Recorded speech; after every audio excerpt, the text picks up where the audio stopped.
The Lion, the Mouse, and the Sleepy Bear.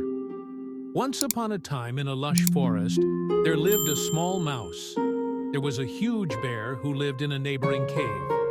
The big bear, who had hibernated months ago, was still sleeping and snoring loudly.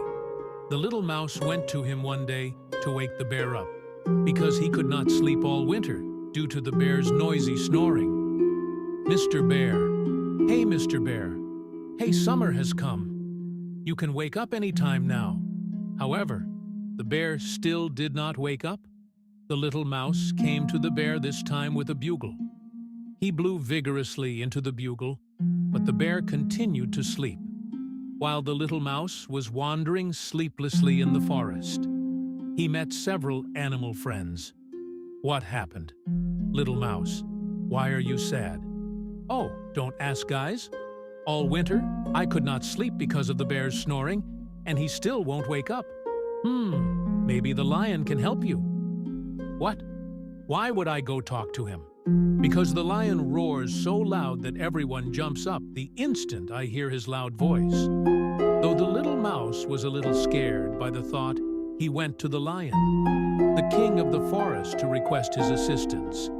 The lion was sleeping in front of his cave.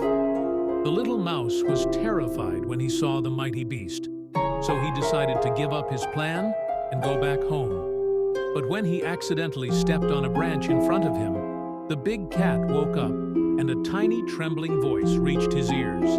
"What's that noise? What are you doing in front of my cave?" Well, the king of the forest. Sorry to wake you up. Well, I came to ask for your help. You're not even big enough to be considered snack-sized little mouse. Why should I help you?" "Dear fearsome lion, you have to wake up my neighbor, the big bear, who won't wake up from hibernation." "Nothing. I do seems to wake him since I'm small.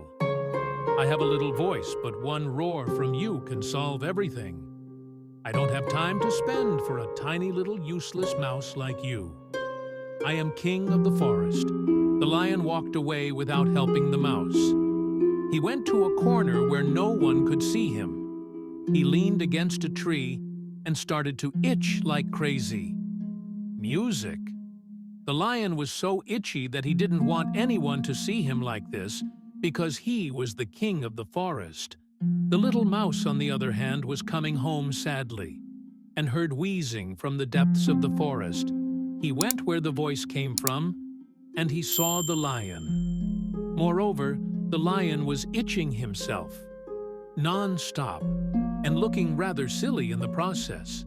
The mouse immediately approached the lion. When the lion saw him, he stopped itching, but it was clear he was still in pain and discomfort due to the itch. "Mr. Lion, what happened to you?" "I don't know." "Mouse, I don't know. I can't stop itching myself. You haven't seen or heard anything?" "Mouse, are we clear?" The mouse carefully fixed his tiny eyes on the lion and saw a bunch of tiny fleas jumping in his fur. The mouse understood why the mighty cat was itching so much. "Oh, you have fleas. Let me help you." "How can you help me? You're just a little mouse. Leave me alone." The little mouse bravely jumped on him, ignoring the lion's rude comments. "Music. What are you doing? Get off of me." The mouse started to crawl through the thick, scruffy fur and throw out all the fleas. But this made the lion's situation even worse. He started itching himself with his paws. The lion could not bear the itch and leaned his back against the tree. This time he started to rub right and left. "Oh no, I was almost crushed. I can't stop. I can't stop. The more you run over me, the more I itch. Get off, sir." The lion ran to a nearby lake. He quickly jumped into the water. The mouse on his back was nearly drowned. "Mr. Lion, get out of the water right away, or I'll drown." The lion came out of the lake, but then proceeded to shake himself dry. He was shaking his body so hard and so fast that the mouse barely was able to hang on to that thoughtless lion.